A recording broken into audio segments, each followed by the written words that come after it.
ಸ್ವಾಮಿ, ನಾವು ಧ್ಯಾನ ಮಾಡ್ಲಿಕ್ಕಿರುವಂತಹ ಈ ವೇಳೆಯಲ್ಲಿ ನಿಮ್ಮ ಪ್ರಸನ್ನತೆಯಿಂದ ನಮ್ಮನ್ನು ನಡೆಸು. ನೀನು ನಮ್ಮೊಂದಿಗೆ ಮಾತನಾಡು. ಯೇಸುವಿನ ಹೆಸರಿನಲ್ಲಿ ಪ್ರಾರ್ಥನೆ ಬಿಡುತ್ತೇನೆ, ಹೆಚ್ಚುಗಳು ತಂದೆ ಆದ ದೇವರೇ, ಆಮೆನ್.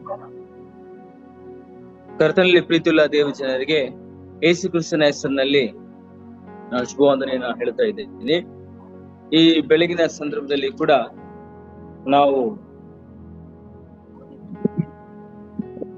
ಸಹೋದರಿ ಅಥವಾ ದೇವರ ಸೇವಿಕೆಯಾಗಿರುವಂತಹ ಫ್ಲಾರೆನ್ಸ್ ನೈಟಿಂಗೇಲ್ ಎಂಬುದಾಗಿ ಹೇಳಲ್ಪಡುವ ಒಬ್ಬ ಸೇವಿಕೆಯನ್ನ ಕುರಿತು ನಾವು ಧ್ಯಾನ ಮಾಡ್ಲಿಕ್ಕಿದ್ದೇವೆ.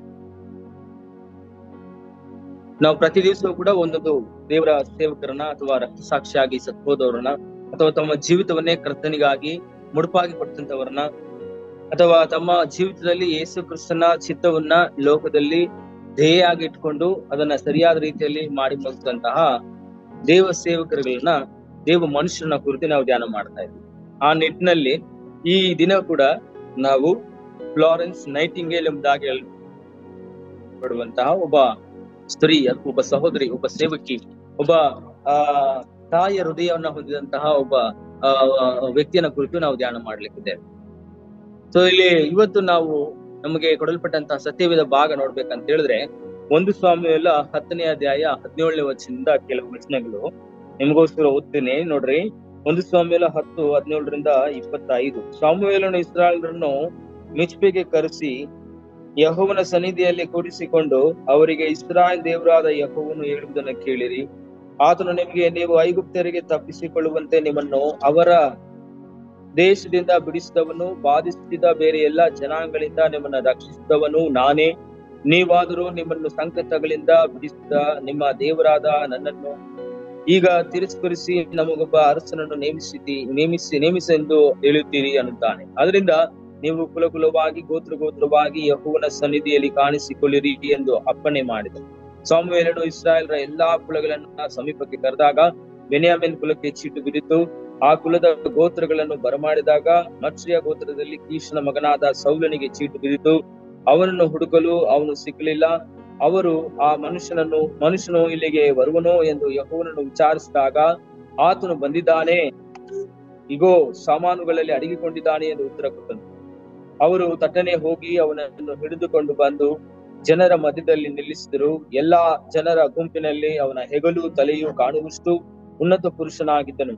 ಆಗ ಸಮುವೇಲನು ಎಲ್ಲಾ ಜನರಿಗೆ, ನೋಡಿದಿರಾ, ಯೆಹೋವನಿಂದ ಆರಿಸಲ್ಪಟ್ಟವನು ಇವನೇ, ಸರ್ವ ಜನರಲ್ಲಿ ಇವನಿಗೆ ಸಮಾನರು ಇಲ್ಲವೇ ಇಲ್ಲ ಎನ್ನಲು ಜನರೆಲ್ಲರೂ ಅರಸನು ಚಿರಂಜೀವಿಯಾಗಿರಲಿ ಎಂದು ಪ್ರಾರ್ಥಿಸಿದರು.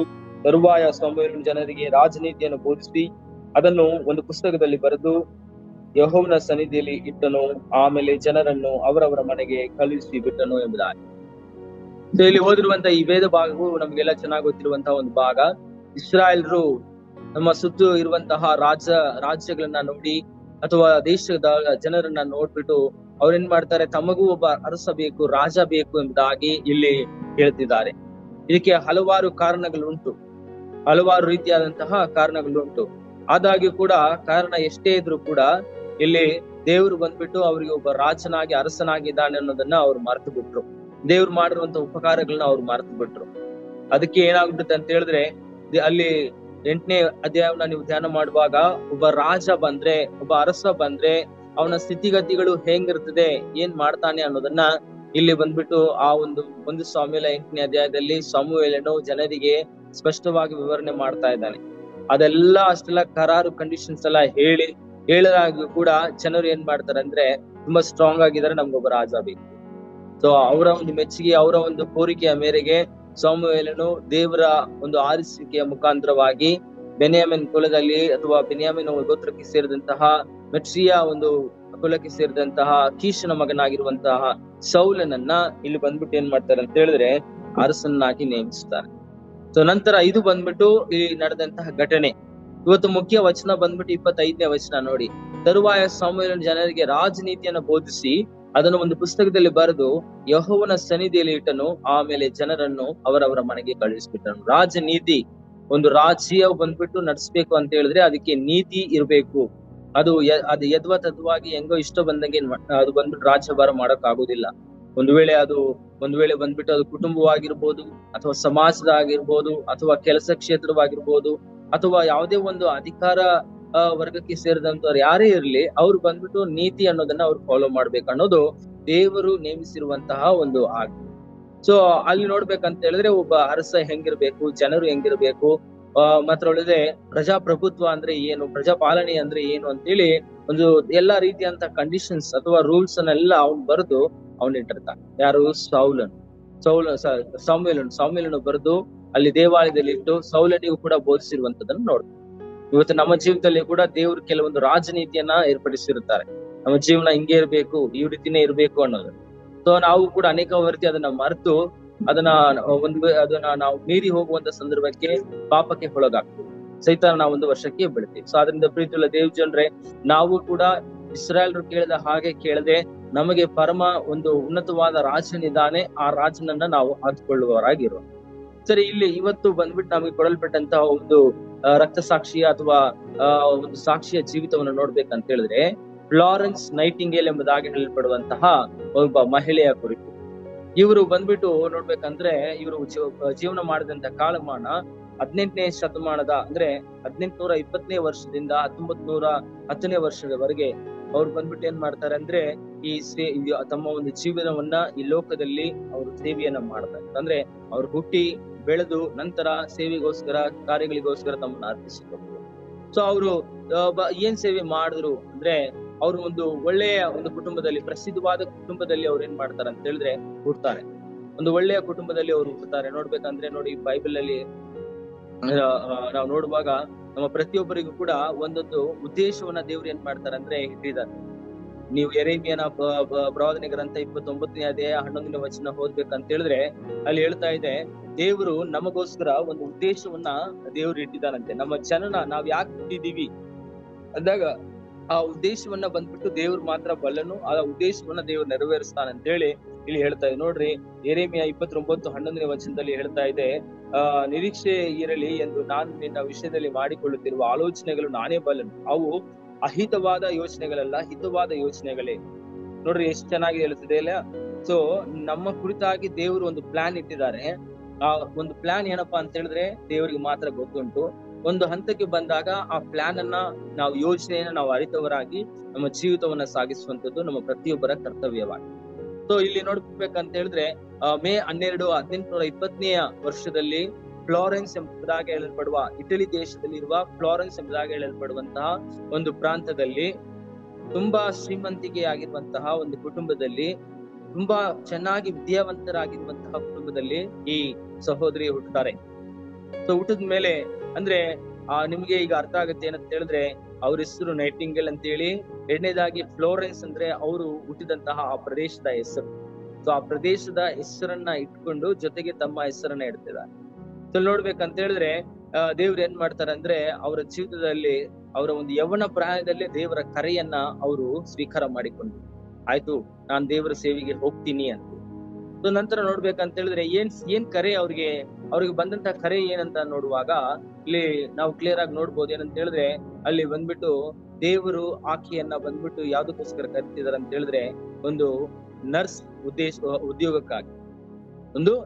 ಉದ್ಯೋಗಕ್ಕಾಗಿ ದೇವರು ಅವ್ರನ್ನ ಕರೀತಿದ್ದಾರೆ. ಸೊ ಇಲ್ಲಿ ನೋಡ್ಬೇಕಂತ ಹೇಳಿದ್ರೆ, ಆ ಉದ್ಯೋಗಕ್ಕೆ ಅಥವಾ ಆ ಕಾರ್ಯಕ್ಕಾಗಿ ತಮ್ಮನ್ನ ಕರೆದಂತ ಸಂದರ್ಭದಲ್ಲಿ ಆಕೆ ಒಪ್ಪಿಸಿಕೊಟ್ಟು ಹೋಗ್ತಾರೆ. ತಮ್ಮ ವಿದ್ಯಾಭ್ಯಾಸ ಮುಗಿದ ನಂತರ ಜರ್ಮನ್ ದೇಶಕ್ಕೆ ಹೋಗ್ಬಿಟ್ಟು ಅಲ್ಲಿ ಬಂದ್ಬಿಟ್ಟು ಏನ್ ಮಾಡ್ತಾರೆ ಅಂತ ಹೇಳಿದ್ರೆ, ಅಲ್ಲಿರುವಂತಹ ಒಂದು ಒಂದು ಮೆಡಿಕಲ್ ವಿಧಾನಗಳನ್ನ ಅಥವಾ ವೈದ್ಯಕೀಯ ಕ್ಷೇತ್ರದಲ್ಲಿ ತರಬೇತಿಯನ್ನ ಪಡೆದುಕೊಂಡು ಅವ್ರು ಬಂದ್ಬಿಟ್ಟು ಏನ್ ಮಾಡ್ತಾರೆ ಅಂದ್ರೆ ಸೇವೆಗಳನ್ನ ಅವ್ರು ಪ್ರಾರಂಭ ಮಾಡ್ತಾರೆ. ಸೊ ಅವ್ರು ತಮ್ಮ ಜೀವಿತದಲ್ಲಿ ಒಂದು ವಿಷಯವನ್ನ ಮಾತ್ರ ಚೆನ್ನಾಗಿ ಅರ್ತಿದ್ರು, ಏನಂದ್ರೆ ಈ ನರ್ಸಿಂಗ್ ಕೆಲಸ ಅಂತ ಹೇಳಿದ್ರೆ ಅದು ದೈವಿಕವಾದ ಕೆಲಸ ಅಂತ. ಈ ನರ್ಸಿಂಗ್ ಮಾಡೋದು ಅಥವಾ ಗಾಯಗಳನ್ನ ವಾಸಿ ಮಾಡುವಂಥದ್ದು, ರೋಗದಲ್ಲಿ ಬಿದ್ದವ್ರನ್ನ ಆರೈಕೆ ಮಾಡುವಂಥದ್ದು ಅಂತ ಹೇಳಿದ್ರೆ ಅದು ಆತ್ಮಿಕವಾದ, ಉನ್ನತವಾದ, ಅದು ಒಂದ್ ರೀತಿಯಲ್ಲಿ ದೈವಿಕವಾದ ಕಾರ್ಯ ಅಂತೇಳಿ ಅವರು ಅರ್ಥ ಮಾಡ್ಕೊಂಡಿದ್ರು. ಯಾಕಂದ್ರೆ ಬೈಬಲ್ ಹೇಳ್ತಾ ಇದೆ, ಕೊಲೋಸ್ಯದವರಿಗೆ 3ನೇ ಅಧ್ಯಾಯ 23ನೇ ವಚನದಲ್ಲಿ ಈ ರೀತಿಯಾಗಿ ಹೇಳ್ತಿದೆ, ನೀವ್ ಏನ್ ಕೆಲಸ ಮಾಡಿದ್ರು ಕೂಡ ಅದು ಹೃದಯಪೂರ್ವಕ ಆಗಿ ಮಾಡ್ರಿ. ಮನುಷ್ಯನಿಗೋಸ್ಕರ ಮಾಡೋಂಗಿಲ್ಲ, ಯಜಮಾನರಿಗೋಸ್ಕರ ಮಾಡುವಂಗಿಲ್ಲ, ದೇವರು ನಮ್ಮನ್ನ ನೋಡ್ತಿದ್ದಾರೆ ಅನ್ನೋ ಉದ್ದೇಶದಿಂದ, ಭಯದಿಂದ ನಾವೇನ್ ಮಾಡ್ಬೇಕಂದ್ರೆ ಈ ಕಾರ್ಯಗಳನ್ನ ಮಾಡ್ಬೇಕು. ಒಂದು ವೇಳೆ ನಾವು ಎಂತ ಕೆಲಸವನ್ನು ಮಾಡಿದ್ರು ಪರವಾಗಿಲ್ಲ, ಸೊ ಇಲ್ಲಿ ನೈಟಿಂಗೇಲ್ ಅವರು ಬಂದ್ಬಿಟ್ಟು ತಮಗೆ ಕೊಟ್ಟಂತಹ ಆ ಒಂದು ಕರ್ತವ್ಯವನ್ನ ಚೆನ್ನಾಗಿ ಮಾಡ್ತಾ ಇದ್ದಾರೆ. ತಮ್ಮ ಒಂದು ಹುಟ್ಟಿದಾಗ, ಬೆಳೆದಾಗ, ಬೆಳೆಯುವಂತ ಸಂದರ್ಭದಲ್ಲಿ ಮಾತ್ರವಲ್ಲದೆ ತಮ್ಮ ವಿದ್ಯಾಭ್ಯಾಸದ ಸಮಯದಲ್ಲಿ ಯಾವುದೇ ರೀತಿಯಲ್ಲಿ ಕೂಡ ತಮ್ಮ ಒಂದು ಸ್ವಾರ್ಥಿಕ ಅಥವಾ ಸ್ವಾರ್ಥಮಯವಾದಂತ ಜೀವಿತವನ್ನ ಅವ್ರು ಮಾಡ್ಲಿಲ್ಲ. ಬದಲಾಗಿ ಅವರ ಜೀವಿತದಲ್ಲಿ ಒಂದು ಮಾತ್ರ ಅರ್ಥವಾಗಿತ್ತು, ರೋಗದಲ್ಲಿ ಬಿದ್ದವರನ್ನ ಆರೈಕೆ ಮಾಡುವಂತದ್ದು ಉನ್ನತವಾದ ದೈವಿಕವಾದ ಅಥವಾ ಅದು ದೇವರ ಕಾರ್ಯ ಅಂತೇಳಿ ಅವ್ರು ಅರ್ಥ ಮಾಡ್ತಾರೆ. ಆ ಒಂದು ಉದ್ದೇಶಕ್ಕಾಗಿ ಏನ್ ಮಾಡೋದಂದ್ರೆ, ತಾವು ಎಷ್ಟೇ ಶ್ರೀಮಂತರಾಗಿದ್ರು ಕೂಡ ಅದನ್ನೆಲ್ಲ ಬದಿಗೆ ಇಟ್ಟು ನಾನ್ ನರ್ಸಿಂಗ್ ಮಾಡ್ತೀನಿ. ಸೊ ಇಲ್ಲಿ ನೋಡುವಂತ ಸಂದರ್ಭದಲ್ಲಿ ಈ ನರ್ಸಿಂಗ್ ನ ಬಂದ್ಬಿಟ್ಟು ಮುಂದೆ ಯಾವ್ದಕ್ಕೋಸ್ಕರ ಉಪಯೋಗ ಮಾಡ್ತಾರೆ. ಇವತ್ತು ನಾವೆಲ್ಲ ವಿದ್ಯಾಭ್ಯಾಸ ಮಾಡ್ತೀವಿ, ಹೌದಾ? ಈಗ ಶಾಲೆ ಹೋಗುವಂತ ಒಂದು ಹುಡುಗನ ನೀವು ಕರೆದು ಕೇಳಿದ್ರೆ, ಒಂದು 5ನೇ ಕ್ಲಾಸ್ ಹೋಗುವಂತ ಹುಡುಗನ್ ಕೇಳಿದ್ರೆ, ನಾನ್ ಡಾಕ್ಟರ್ ಆಗ್ಬೇಕು, ಇಂಜಿನಿಯರ್ ಆಗ್ಬೇಕು, ಪೊಲೀಸ್ ಆಗ್ಬೇಕಂತಾನೆ. ಒಂದು 5-10 ವರ್ಷ ಆದ್ಮೇಲೆ ನೋಡ್ಬೇಕಂತ ಹೇಳಿದ್ರೆ, ಅಟ್ಲೀಸ್ಟ್ ನಾನ್ ಪಾಸ್ ಆದ್ರೆ ಸಾಕು ಅನ್ನೋ ಉದ್ದೇಶಕ್ಕಿರ್ತಾನೆ. ಆಮೇಲೆ ಏನೋ ಒಂದು ಸಣ್ಣ ಪುಟ್ಟ ಕೆಲಸ ಇದ್ರೆ ಸಾಕು ಅಂತೇಳಿ ಹೋಗ್ಬಿಡ್ತಾನೆ. ಅವರ ಒಂದು ಉದ್ದೇಶ, ಗುರಿ ಎಲ್ಲ ಮರ್ತೋಗ್ಬಿಡ್ತಾನೆ. ಕಾರಣ ಏನಂದ್ರೆ ಅವ್ರದ್ದೇನಿಲ್ಲ ಅಂತ ಹೇಳಿದ್ರೆ ಒಂದು ಪಟ್ಟು ಇಲ್ಲ. ತಮ್ಮ ಜೀವಿತದಲ್ಲಿ ಇದಕ್ಕೋಸ್ಕರ ನನ್ನ ಉದ್ದೇಶ ಇದೆ ಅಂತೇಳಿ ಅವ್ರು ಅರ್ಥ ಮಾಡ್ಕೊಂಡಿರೋದು. ಸೊ ಪ್ರೀತಿಲವರೇ, ಇಲ್ಲಿ ನೈಟಿಂಗೇಲ್ ಅವರು ಬಂದ್ಬಿಟ್ಟು ತಮ್ಮ ಉದ್ದೇಶವನ್ನು ಚೆನ್ನಾಗಿ ಅರ್ಥ ಮಾಡ್ಕೊಂಡಿದ್ರು. ಅವ್ರ ವಿದ್ಯಾಭ್ಯಾಸನ ಮುಗಿಸಿದ್ರು. ಆ ಒಂದು ವಿದ್ಯಾಭ್ಯಾಸ ಮುಗಿಯುವ ಸಂದರ್ಭದಲ್ಲಿ ಏನಾಗುತ್ತೆ ಅಂತ ಹೇಳಿದ್ರೆ, ಅಲ್ಲಿ ಕ್ರಿಮಿಯನ್ ವಾರ್ ಎಂಬುದಾಗಿ ಅಥವಾ ಕ್ರಿಮಿಯನ್ ಯುದ್ಧ ಅಂತೇಳಿ ಹೇಳುವಂತ ಯುದ್ಧ ಅಲ್ಲಿ ನಡೀತಾ ಇದೆ. 3 ದೇಶದ ಮಧ್ಯದಲ್ಲಿ ನಡೀತಾ ಇದೆ. ಬ್ರಿಟಿಷ್ಗೆ, ಇಟಾಲಿಗೆ, ಫ್ಲೋರೆನ್ಸ್ ಎಂಬುದಾಗಿ ಈ 3 ಪ್ರಾಂತ್ಯಗಳಿಗೂ ಕೂಡ ಯುದ್ಧ ನಡೀತದೆ. ಅನೇಕರಿಗೆ ಗಾಯವಾಗುತ್ತೆ, ಅನೇಕರು ಸತ್ತು ಹೋಗ್ತಾರೆ, ಅನೇಕರು ಬಂದ್ಬಿಟ್ಟು ಅಲ್ಲಿ ವೈದ್ಯಕೀಯ ನೆರವು ಬೇಕಾಗ್ತಾ ಇದೆ. ಆ ಸಂದರ್ಭದಲ್ಲಿ ನೋಡ್ಬೇಕಂತ ಹೇಳಿದ್ರೆ, ಸ್ತ್ರೀಯರಿಗೆ, ಹೆಣ್ಣು ಮಕ್ಕಳಿಗೆ ಆದ್ಯತೆ ಅಷ್ಟೊಂದು ಇಲ್ಲ. ಅವರು ಒಂದ್ ವೇಳೆ ವಿದ್ಯಾಭ್ಯಾಸ ಮಾಡಿದ್ರು ಕೂಡ ಅವ್ರನ್ನ ಬಂದ್ಬಿಟ್ಟು ಯುದ್ಧ ಭೂಮಿಗಳಲ್ಲಿ, ಯುದ್ಧ ಕ್ಷೇತ್ರಗಳಲ್ಲಿ, ಮಿಲಿಟರಿ ಕ್ಯಾಂಪ್ಗಳಲ್ಲಿ ಅವ್ರನ್ನ ಬಂದ್ಬಿಟ್ಟು ಅಲೋ ಮಾಡ್ತಾ ಇದ್ದಿಲ್ಲ. ಸೊ ಆವಾಗ ಏನಾಗುತ್ತೆ ಅಂದ್ರೆ, ಒಬ್ಬ ಹೆಂಗಸು, ಒಬ್ಬ ಸ್ತ್ರೀ ಬಂದ್ಬಿಟ್ಟು ನರ್ಸಿಂಗ್ ಮಾಡುವಂತದನ್ನ ಕೆಲವರೆಲ್ಲ ವಿರೋಧಿಸ್ತಾ ಇದ್ರು. ಆದ್ರೆ ಇಲ್ಲಿ ನೋಡ್ಬೇಕಂತ ಹೇಳಿದ್ರೆ, ಇಲ್ಲಿ ಕ್ರಿಮಿಯನ್ ವಾರ್ ಅಥವಾ ಕ್ರಿಮಿಯನ್ ಯುದ್ಧ ಎಂಬುದಾಗಿ ಹೇಳುವಂತ ಸಂದರ್ಭದಲ್ಲಿ ಈಕೆಗೆ ಒಂದು ಅವಕಾಶ ಸಿಕ್ತು. ತನ್ನ ಒಂದು ವಿದ್ಯಾಭ್ಯಾಸವನ್ನ, ತನ್ನ ಒಂದು ಚಿತ್ತವನ್ನ, ದೇವರ ಉದ್ದೇಶವನ್ನ ಈ ಅಮ್ಮ ಅರ್ಥ ಮಾಡ್ಕೊಂಡು ಏನ್ ಮಾಡ್ತಾಳೆ ಅಂತ ಹೇಳಿದ್ರೆ, ಅಲ್ಲಿ ಹೋಗ್ಬಿಟ್ಟು ಸೇವೆಯನ್ನ ಮಾಡ್ತಾರೆ. ಎಂತ ಸೇವೆ ಅಂತ ಹೇಳಿದ್ರೆ, ಅಲ್ಲಿ ಅವರ ಚರಿತ್ರೆ ಹೇಳ್ತಾ ಇದೆ ಏನಂದ್ರೆ, ಆ ಅಮ್ಮ ಯುದ್ಧ ನಡೆದ ಮೇಲೆ ಅಲ್ಲಿ ಬಂದ್ಬಿಟ್ಟು ಹೋಗ್ತಾಳಂತೆ. ಹೋಗ್ಬಿಟ್ಟು ಎಲ್ಲೆಲ್ಲಾ ಯುದ್ಧ ನಡೀತು, ರಾತ್ರಿ ವೇಳೆಯಲ್ಲಿ ಒಂದು ಬೆಳಕನ್ನ ಇಟ್ಕೊಂಡು ಆ ಅಮ್ಮ ಏನ್ ಮಾಡ್ತಾಳಂದ್ರೆ, ರಾತ್ರಿ ಎಲ್ಲ ಅಡ್ಡಾಡ್ತಾಳಂತೆ. ಯಾರಾದ್ರೂ ಬೇಣೆಯಲ್ಲಿ ಅಥವಾ ಕೈಕಾಲು ಮುರ್ಕೊಂಡು ಅಥವಾ ಪ್ರಾಣಕ್ಕೆ ಸಂಕಟದಲ್ಲಿ ಇದಾರೋ ಅಥವಾ ಜೀವ ಇದೆಯೋ ಅಥವಾ ಏನಾದ್ರು ಗಾಯಗಳಿಂದ ಉಳಿದಿದಾರೋ ಅಂತೇಳಿ ಬೆಳಕನ್ನ ಕೈಯಲ್ಲಿ ಇಟ್ಕೊಂಡು ಅವ್ರು ಪ್ರತಿಯೊಂದು ಸ್ಥಳಕ್ಕೂ, ಪ್ರತಿಯೊಂದು ಕೋಣೆಗೂ ಹೋಗ್ಬಿಟ್ಟು, ಹಳ್ಳಗಳಲ್ಲಿ, ಗುಡ್ಡಗಳಲ್ಲಿ ಹೋಗ್ಬಿಟ್ಟು ನೋಡ್ಕೊಂಡು ಬರ್ತಾ ಇದ್ರಂತೆ. ನೋಡಿ, ಎಷ್ಟೋ ಒಂದು ತಮ್ಮ ಒಂದು ಸೇವೆ, ತಮ್ಮ ಕರೆಯ ಮೇಲೆ ಇರುವಂತಹ ಒಂದು ಛಲ ನೋಡಿ. ನಾನು ಹೆಂಗಾರು ಅವ್ರಿಗೆ ಸಹಾಯ ಮಾಡ್ಬೇಕು, ಸಾಯುತ್ತಿರುವಂತ, ನರಳುತ್ತಿರುವಂತ ಈ ಆತ್ಮವನ್ನ ನಾನು ಹೆಂಗಾರು ರಕ್ಷಿಸ್ಬೇಕು ಅನ್ನೋ ಉದ್ದೇಶಕ್ಕಾಗಿ ಹೋಗಿ ಅಮ್ಮ ಏನ್ ಮಾಡ್ತಾಳೆ, ರಾತ್ರಿ ವೇಳೆಯಲ್ಲಿ ಒಂದು ಬೆಳಕನ್ನ ಇಟ್ಕೊಂಡು ಆ ಬೆಳಕು ಮುಖಾಂತರವಾಗಿ ಏನ್ ಮಾಡ್ತಾಳೆ, ಹೋಗಿ ಹುಡುಕ್ತಾ ಇದ್ದಾಳೆ.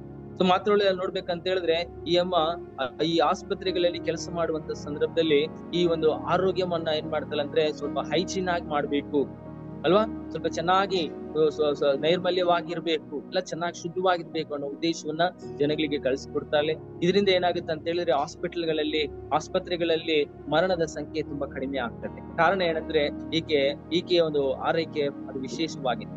ಗಂಡು ಮಕ್ಕಳ ಆರೈಕೆ ಅದು ಬೇರೆ ತರ, ಆದ್ರೆ ಒಂದು ಹೆಣ್ಣು ಮಗು, ಒಂದು ಸ್ತ್ರೀಯ ಒಂದು ಆರೈಕೆ, ಒಂದು ತಾಯಿಯ ಆರೈಕೆಯಾಗಿ ಹೋಲಿಕೆ ಆಗುತ್ತೆ. ನೈಟಿಂಗೇಲ್ ಅವರು ಬಂದ್ಬಿಟ್ಟು ಈ ಆರೈಕೆಯನ್ನ ಸರಿಯಾದ ರೀತಿಯಲ್ಲಿ ಮಾಡಿಕೊಂಡು, ಮತ್ತಾಯಿ ಸುವಾರ್ತೆ 5ನೇ ಅಧ್ಯಾಯ 16ನೇ ವಚನ ಈ ರೀತಿ ಹೇಳ್ತಿದೆ, ನಿಮ್ಮ ಬೆಳಕು ಜನರ ಮುಂದೆ ಪ್ರಕಾಶಿಸಲಿ, ನಿಮ್ಮ ಬೆಳಕು ಜನರ ಮುಂದೆ ಪ್ರಕಾಶಿಸಲಿ.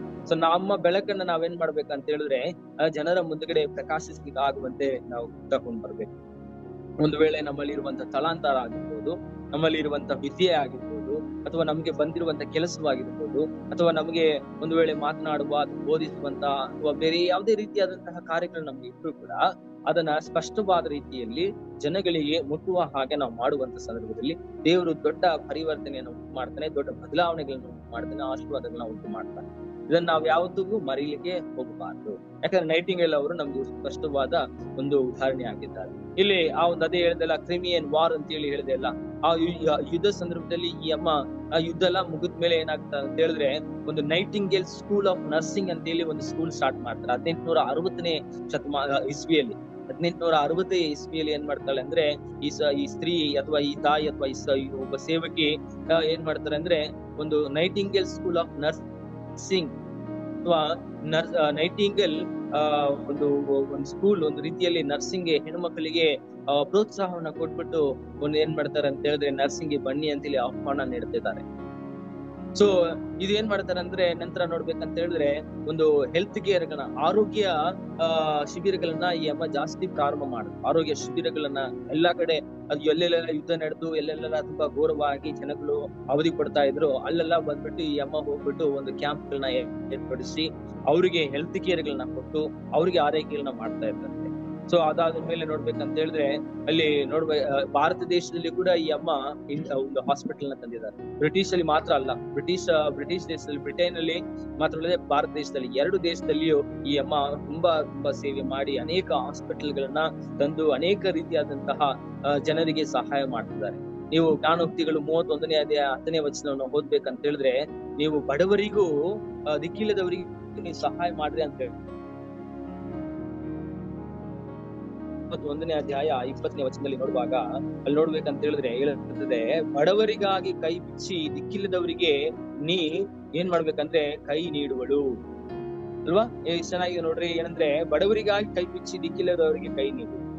ಇವತ್ತು ನಮ್ಮ ಜೀವಿತದಲ್ಲಿ ಕೂಡ ನಾವು ಕೂಡ ಏನ್ ಮಾಡ್ಬೇಕಂದ್ರೆ ದಿಕ್ಕಿಲ್ಲದವರಿಗೆ, ಬಡವರಿಗೆ, ಕಷ್ಟ ಸಂಕಟದಲ್ಲಿ ಇರುವಂತವರಿಗೆ ನಾವು ನೀಡ್ಲಿಕ್ಕೆ ಆಗುವಂತೆ ನಾವು ಹಸ್ತವನ್ನ ತೆರೆದಾಗ ದೇವ್ರು ಏನ್ ಮಾಡ್ತಾರೆ ಅಂದ್ರೆ ನಮ್ಮನ್ನ ಆಶೀರ್ವದಿಸ್ತಾರೆ. ಸೊ ಅದರಿಂದ ಪ್ರೀತಿಯುಳ್ಳ ದೇವ್ ಜನರೇ, ಇಲ್ಲಿ ಈ ನೈಟಿಂಗೇಲ್ ಅಥವಾ ಈ ನೈಟಿಂಗೇಲ್ ಎಂಬುದಾಗಿ ಹೇಳಲ್ಪಡುವಂತಹ ಈ ಸ್ತ್ರೀಯ ಬಗ್ಗೆ ನೋಡುವಂತ ಸಂದರ್ಭದಲ್ಲಿ ಈಕೆಯ ಸೇವೆಯನ್ನ ಮೆಚ್ಚಿ ಸರ್ಕಾರ ಏನ್ ಮಾಡ್ತಾರೆ ಅಂದ್ರೆ ಕೆಲವು ಗೌರವ ಪ್ರಶಸ್ತಿಯನ್ನ ಕೊಟ್ಟಿದ್ದಾರೆ.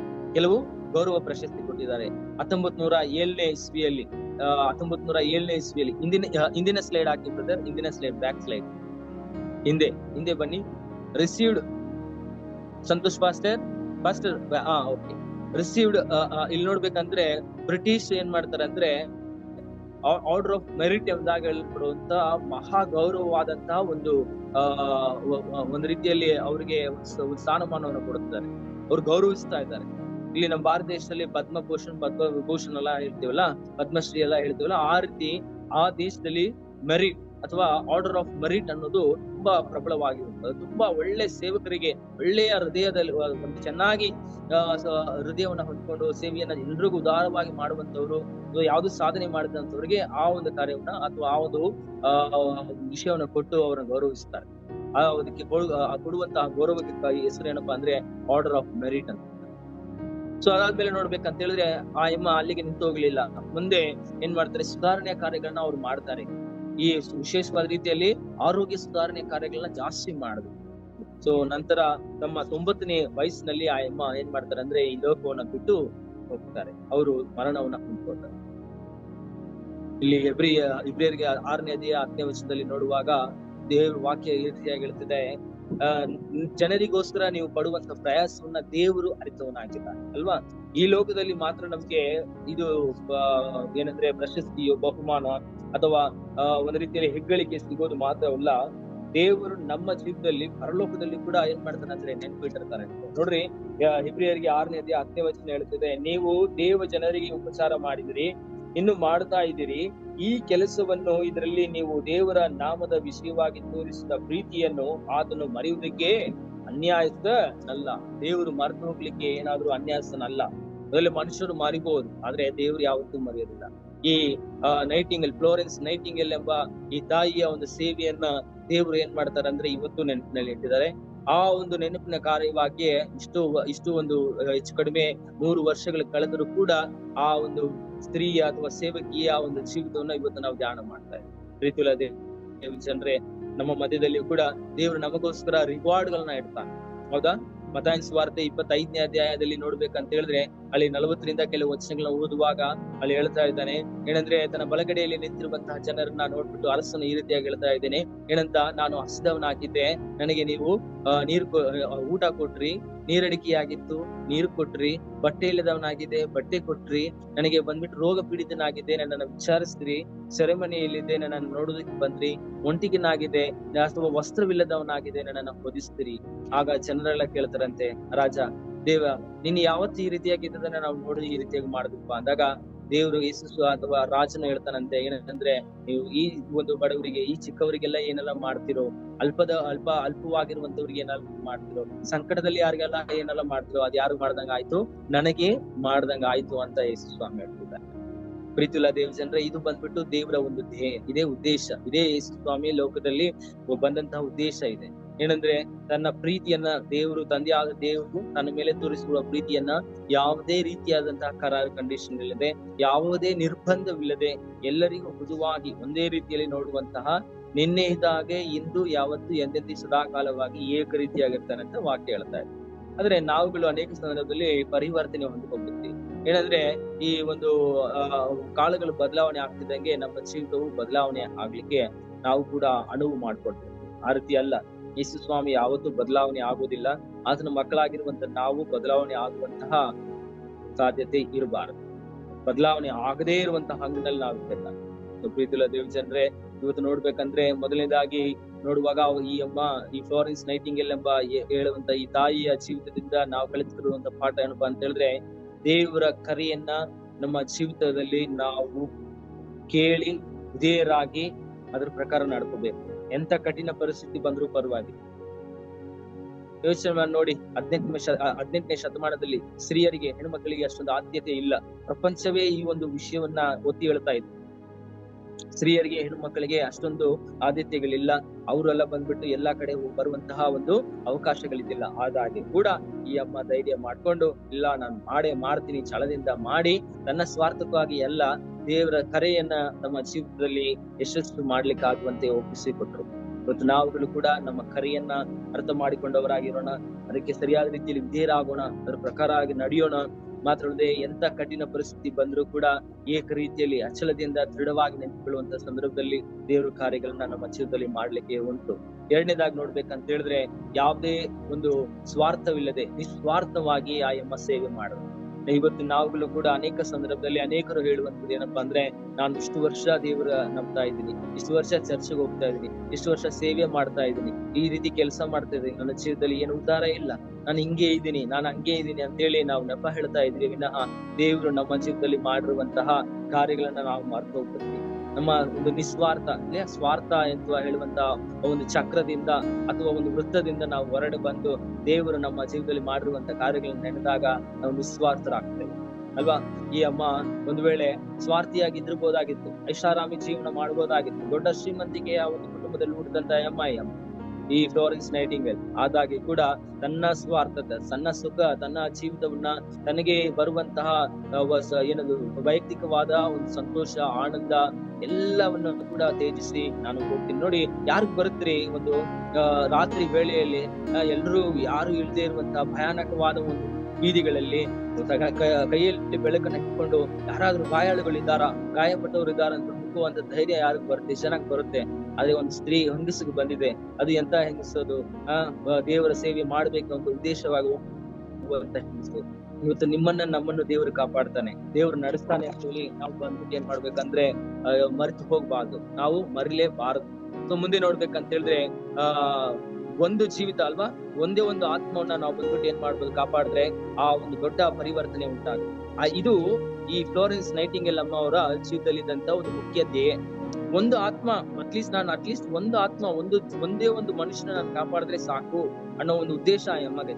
ಏನಂದ್ರೆ ಅದಕ್ಕೆ ರಾತ್ರಿ ವೇಳೆಯಲ್ಲಿ ಆ ಅಮ್ಮ ಏನ್ ಮಾಡ್ತಲ್ಲ ಅಂದ್ರೆ ಬೆಳಕನ್ನ ಹಿಡ್ಕೊಂಡು ಓಡೋಗ್ತದೆ, ಹುಡ್ಕೊಂಡು ಹೋಗ್ತಲ್ಲ. ಯಾರೋ ಒಬ್ರು ಸಿಗ್ತಾರ, ಒಬ್ರು ಸಿಕ್ಕದ್ ಕೂಡ ಅಷ್ಟು ಸಂತೋಷ, ಬಂತು ಅಂತೇಳಿ ಅವ್ರ ಗಾಯಗಳನ್ನ ಕಟ್ಟಿ ಅವರ ರಕ್ತಗಳನ್ನ ತೊಳೆದು ಅವರಿಗೆ ಆದರಣೆಯ ಮಾತುಗಳನ್ನ ಹೇಳಿ ಒಂದ್ ವೇಳೆ ದೇವರ ಸುವಾರ್ತೆಯನ್ನ ಕೂಡ ಹೇಳಿರ್ಬೋದು, ಪ್ರಾರ್ಥನೆ ಮಾಡಿರ್ಬೋದು. ಈ ರೀತಿ ಅವ್ರು ಮಾಡಿ ಆ ಆತ್ಮವನ್ನ, ಶರೀರವನ್ನ, ಪ್ರಾಣವನ್ನ ಮಾತ್ರ ಅವಲ್ಲದೆ ಅವರ ಜೀವಿತವನ್ನೇ ಕಾಪಾಡ್ಲಿಕ್ಕೆ ಆಗುವಂತ ದೇವರು ಉಪಯೋಗ ಮಾಡ್ಕೊಂಡು. ಸೊ ಅದರಿಂದ ಪ್ರೀತಿಯುಳ್ಳ ದೇವ ಜನರೇ, ಗಲಾತ್ಯ 6ನೇ ಅಧ್ಯಾಯ 10ನೇ ವಚನ ಈ ರೀತಿಯಾಗಿ ಹೇಳ್ತಾ ಇದೆ. ಏನಪ್ಪಾ ಅಂದ್ರೆ, ನಾವು ಬಂದ್ಬಿಟ್ಟು ಚಿಂತೆಯಲ್ಲಿ ಇರಬಾರ್ದಂತೆ, ಗೊಂದಲದಲ್ಲಿ ಇರಬಾರ್ದಂತೆ. ನೋಡ್ರಿ, ಗಲಾತ್ಯ 6ನೇ ಅಧ್ಯಾಯ 9ನೇ ವಚನ ಈ ರೀತಿಯಾಗಿ ಹೇಳ್ತಿದೆ. ನಾವು ಅನೇಕ ಸಂದರ್ಭದಲ್ಲಿ ಹಲವಾರು ರೀತಿಯಾದಂತಹ ಗೊಂದಲದಲ್ಲಿ ಬಿದ್ದಿರ್ತೀವಿ, ಚಿಂತೆಯಲ್ಲಿ ಬಿದ್ದಿರ್ತೀವಿ. ಏನು 6ನೇ ಅಧ್ಯಾಯ 9ನೇ ವಚನ ಹೇಳ್ತಿದೆ, ಒಳ್ಳೆಯದನ್ನ ಮಾಡುವುದರಲ್ಲಿ ಬೇಸರಗೊಳ್ಳದೆ ಇರೋಣ, ಯಾಕಂದ್ರೆ ಮನ ಗುಂದದಿದ್ದರೆ ತಕ್ಕ ಸಮಯದಲ್ಲಿ ಬೆಳೆಯನ್ನ ಗೊಂದು ಇಲ್ವಾ. ಬೇಸರಗಳು, ನಾವು ಅನೇಕ ಸಂದರ್ಭ ಬೇಸರ ಗೊತ್ತಿರ್ತೀವಿ. ಏನಪ್ಪಾ ಇದು, ಎಷ್ಟು ಸಾರಿ ಸ್ವಾರ್ಥಿಸೋದು, ಎಷ್ಟು ಸಾರಿ ಕೆಲಸ ಮಾಡೋದು, ಯಾವ ರೀತಿ ಇರೋದು, ಹೆಂಗ್ ಮಾಡೋದು, ಎಷ್ಟು ಪ್ರೀತಿಯಿಂದ ಮಾಡಿದ್ರು ಆಗ್ತಾ ಇಲ್ಲ, ಬೇಸರ ಇಲ್ಲ. ಎಲ್ಲಾ ಬಿಟ್ಟು ನಾವು ನಮ್ಮ ಒಂದು ಕೆಲಸವನ್ನು ನಾವು ಮಾಡುವಾಗ ದೇವರು ತನ್ನ ಕೆಲಸವನ್ನು ಮಾಡ್ತಾರೆ. ಸೊ ಪ್ರೀತಿಯ ದೇವ್ ಜನರೇ, ಇವತ್ತು ಫ್ಲೋರೆನ್ಸ್ ನೈಟಿಂಗೇಲ್ ಎಂಬುದಾಗಿ ಹೇಳಲ್ಪಡುವಂತಹ ಒಬ್ಬ ಸೇವಿಕೆಯನ್ನ ಕುರಿತು ನಾವು ಧ್ಯಾನ ಮಾಡಿದ ಹಾಗೆ ನಮ್ಮ ಜೀವಿತವು ಕೂಡ ನಾವು ದೇವರಿಗೆ ಒಪ್ಪಿಸಿಕೊಡೋಣ. ದೇವರು ದೊಡ್ಡ ಕಾರ್ಯಗಳನ್ನ ಮಾಡ್ತಾನೆ ಅಂತೇಳಿ ಇಲ್ಲಿ ಹೇಳಿದ ಹಾಗೆ 6ನೇ ಅಧ್ಯಾಯ 9ನೇ ವಚನ ಗಲಾತ್ಯದವರಿಗೆ ಒಳ್ಳೆಯದನ್ನ ಮಾಡುವುದರಲ್ಲಿ ಬೇಸರಗೊಳ್ಳದೆ ನಾವು ಇರೋಣ. ದೇವರು ನಮ್ಮನ್ನ ಆಶೀರ್ವದಿಸ್ತಾರೆ. ತಲೆಗಳ ತಗ್ಗಿಸಿ ಪ್ರಾರ್ಥನೆ ಮಾಡೋಣ.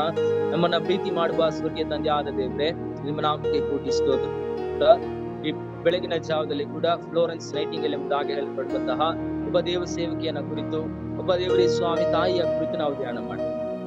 ಹೌದು ಸ್ವಾಮಿ, 18ನೇ ಶತಮಾನದಲ್ಲಿ ಉಂಟಾದಂತಹ ಕ್ರಿಮಿಯನ್ ಯುದ್ಧದಲ್ಲಿ ಅನೇಕರು ಸ್ವಾಮಿ ಗಾಯಗೊಂಡು, ಅನೇಕರು ಮರಣದ ತರುವಾಯದಲ್ಲಿ, ಅನೇಕರಿಗೆ ಆರೋಗ್ಯ ಆರೈಕೆ ನೀಡುವಂತದಕ್ಕೆ ಅನೇಕ ಸವಲತ್ತುಗಳು ಇಲ್ಲದೆ ಇರುವಂತಹ ಪರಿಸ್ಥಿತಿಯಲ್ಲಿ ದೇವರೇ ಸ್ವಾಮಿ, ಈ ಫ್ಲೋರೆನ್ಸ್ ನೈಟಿಂಗೇಲ್ ಎಂಬುದಾಗಿ ಹೇಳಲ್ಪಡುವಂತಹ ದೇವರೇ ಸಹೋದರಿ ತಾಯಿ ದೇವರೇ ಸ್ವಾಮಿ ಮುಂದೆ ಬಂದು ಅನೇಕರಿಗೆ ಸಹಾಯ ಮಾಡಿ, ಪ್ರಾಣ ಸಂಕಟದಲ್ಲಿ ಇದ್ದಂತವ್ರನ್ನ ಆರೈಕೆ ಮಾಡುದು, ಅನೇಕರಿಗೆ ಸಹಾಯ ಮಾಡುದು, ಸುಸರ್ಜಿತವಾದಂತಹ ರೀತಿಗಳನ್ನ ಕಲಿಸಿಕೊಟ್ಟು, ತಾನು ಕಲಿತಂತಹ ವಿದ್ಯೆಯನ್ನ ತಾನು ಮಾತ್ರ ಅಡಗಿಕೊಳ್ಳದ ಹಾಗೆ ದೇವರೇ ಸ್ವಾಮಿ ನೈಟಿಂಗೇಲ್ ಸ್ಕೂಲ್ ಆಫ್ ನರ್ಸಿಂಗ್ ಎಂಬುದಾಗಿ ಹೇಳಲ್ಪಡುವಂತಹ ಒಂದು ನರ್ಸಿಂಗ್ ಸ್ಕೂಲ್ ಅನ್ನ ಅವ್ರು ಪ್ರಾರಂಭ ಮಾಡಿದ್ರು. ಇದರಿಂದ ಅನೇಕ ಸ್ತ್ರೀಯರು, ಹೆಣ್ಮಕ್ಕಳು ದೇವರೇ ಸೇವೆಯನ್ನ ಮಾಡ್ಲಿಕ್ಕಾಗುತ್ತೆ, ನರ್ಸ್ ಕರ್ತನೆ ಉದ್ಯೋಗವನ್ನ ಕಲಿತುಕೊಳ್ಳಿಕ್ಕಾಗುತ್ತೆ. ಅದು ಅನುವಾಯಿತು ದೇವರೇ. ಇದರಿಂದಾಗಿ ಬ್ರಿಟನ್ ನಲ್ಲಿಯೂ ಭಾರತ ದೇಶದಲ್ಲಿ ಕೂಡ ಅನೇಕರು ಸೇವೆ ಬಂದು ಮಾಡ್ಲಿಕ್ಕಾಗುತ್ತೆ ದೇವರೇ ಸ್ವಾಮಿ. ಅದು ಅನುಕೂಲವಾಯಿತು. ಇವತ್ತು ನಾವು ಕೂಡ ಕರ್ತನೆ ಸ್ವಾಮಿ ನಮ್ಮನ್ನು ಕೂಡ ನಿಮ್ಮ ಕರೆಗೆ ಒಪ್ಪಿಸ್ತಾ ಇದ್ದೇವೆ. ನಮ್ಮ ಜೀವಿತದಲ್ಲಿ ನೀನು ಇಟ್ಟಿರುವಂತಹ ಉದ್ದೇಶಗಳನ್ನ ನಾವು ಕರ್ತನೆ ಸ್ವಾಮಿ ಮರ್ತು ಹೋಗಬಾರ್ದು ದೇವರೇ. ಎಂತ ಪರಿಸ್ಥಿತಿ ಬಂದ್ರು ಕೂಡ ದೃಢವಾಗಿ ನಿಂತ್ಕೋಬೇಕು, ಧೈರ್ಯವಾಗಿರ್ಬೇಕು. ನಾವು ಮಾಡುವಂತಹ ಕಾರ್ಯಗಳಲ್ಲಿ ದೇವರೇ ಕರ್ತನೆ ಬೇಸರಗೊಳ್ಳದೆ ದೇವರೇ ಯಥಾರ್ಥ ಚಿತ್ರನ ನಾವು ಮಾಡ್ಲಿಕ್ಕಾಗುತ್ತೆ ಸಹಾಯ ಮಾಡಿ. ಇವತ್ತಿನ ದೇವರೇ ಕಾರ್ಯಗಳನ್ನ ನಮ್ಮ ಹಸ್ತಲ್ಲಿ ಒಪ್ಪಿಸ್ತಾ ಇದ್ದೇವೆ. ನಮ್ಮ ಕಲ್ವರಿ ಚಾಪಲ್ ಸೇವೆಗಳನ್ನ ನಿಮ್ಮ ಹಸ್ತಲ್ಲಿ ಒಪ್ಪಿಸ್ತಾ ಇದ್ದೇವೆ ದೇವರೇ. ಭಾರತ ದೇಶದಲ್ಲಿ ಇರುವಂತಹ ಎಲ್ಲಾ ಸೇವೆಗಳನ್ನು ನಾಶ ಮಾಡು, ನೀನು ವಿಶೇಷವಾದ ರೀತಿಯಲ್ಲಿ ಕೃಪೆಯಿಂದ ಅನುಗ್ರಹ ಮಾಡು. ಕಳೆದ ನಿರ್ಮಾಣಗಳಲ್ಲಿ ಉಂಟಂತಹ ದೇವರೇ ಸ್ವಾಮಿ ಆರ್ಥಿಕ ಬಿಕ್ಕಟ್ಟಿನಿಂದ ನಮಗೆ ಬಿಡುಗಡೆ ಕೊಡೋದಕ್ಕಾಗಿ ಸ್ತೋತ್ರ. ಮುಂದಿನ ತಿಂಗಳು ಕೂಡ ಕರ್ತನೆ ಸರಿಯಾದ ರೀತಿಯಲ್ಲಿ ನಮಗೆ ಆರ್ಥಿಕ ಸಹಾಯಗಳನ್ನ ನೀನು ಕೊಡ್ಲಿಕ್ಕೆ ಇರುವಂತಹ ಕೃಪೆಗಾಗಿ ಸ್ತೋತ್ರ ಮಾಡ್ತೇವೆ.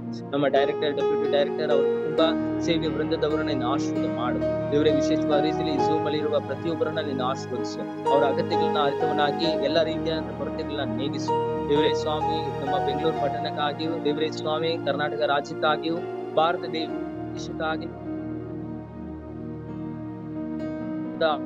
ಕರ್ತನೆ ನಿನ್ನದೇ ಆಗಿರಲಿ ಶಿಕ್ಷೆಯನ್ನು ಅನುಗ್ರಹ ಮಾಡು ದೇವರೇ. ಮುಂದುವರಿಸಿ ನೀನು ಆಶೀರ್ವಾದ ಮಾಡು ಕರ್ತನೆ. ಮುಂದಿನ ವಿಶೇಷವಾದ ರೀತಿಯಲ್ಲಿ ಇಂದಿನ ಸಂಪೂರ್ಣವಾದ ಕೆಲಸ ಕಾರ್ಯಗಳು ನಮ್ಮ ಹೆಸರು ಒಪ್ಪಿಸಿಕೊಡುತ್ತಾ ನೀನೇ ನಮ್ಮ ಮಧ್ಯದಲ್ಲಿ ಪ್ರಕಟವಾಗಬೇಕೆಂಬುದಾಗಿ ನಾವು ಅನೇಕರಿಗೆ ಸ್ವಾಮಿ ನೈಟಿಂಗೇಲ್ ಹಾಗೆ ಫ್ಲೋರೆನ್ಸ್ ನೈಟಿಂಗೇಲ್ ಹಾಗೆ ಕರ್ತನೆ ಸ್ವಾಮಿ ಸೇವೆಗಳನ್ನು ಮಾಡ್ಲಿಕ್ಕೆ ಸಹಾಯ ಮಾಡ್ಬೇಕೆಂಬುದಾಗಿ ಎಲ್ಲಾ ಸ್ತುತಿಗೆ ನಮ್ಮ ಮಾನ ಮಹಿಮೆಗಳನ್ನು ಒಬ್ಬರಿಗೆ ಸಲ್ಲಿಸ್ತಾ ಯೇಸು ಕ್ರಿಸ್ತನ ಹೆಸರಿನಲ್ಲಿ ಪ್ರಾರ್ಥನೆ ಬಿಡ್ತೇನೆ. ಹೆಚ್ಚುಳ್ಳ ತಂದೆ ಆದ ದೇವರೇ, ಆಮೆನ್.